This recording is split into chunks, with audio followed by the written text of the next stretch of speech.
Hello అండి. మేమైతే ఇప్పుడు బొరుగులు కారం పెడతాన్నానండి. మొరమరాలు మా సైడ్ అంటే బొరుగులంటారు.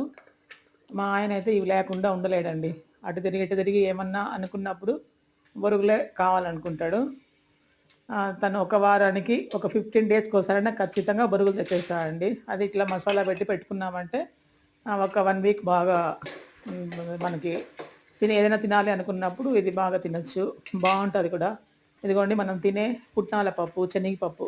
శనగపప్పు అంటాము, పుట్నాల పప్పు అంటాము. అది కొంచెము శనగ గింజలు. అది కొంచెము కొద్దిగా తెల్లగడ్డ బాగా యేసుకుంటే బావుంటుంది. ఎండుమిర్చి, కరివేపాకు వేసి ఇట్లా మసాలా పెట్టి పెట్టుకున్నామంటే మట్టుకు చానా చానా బావుంటుందండి. టేస్ట్ కూడా బావుంటుంది. కొద్దిగా కారం, కొద్దిగా సాల్ట్ అందులోకంతే. ఇట్లా వేసి బాగా కలబెట్టి ఒక డబ్బాలోకేసి పెట్టుకున్నామంటే మటుకు బావుంటుందండి. చాలా బావుంటుంది. మనం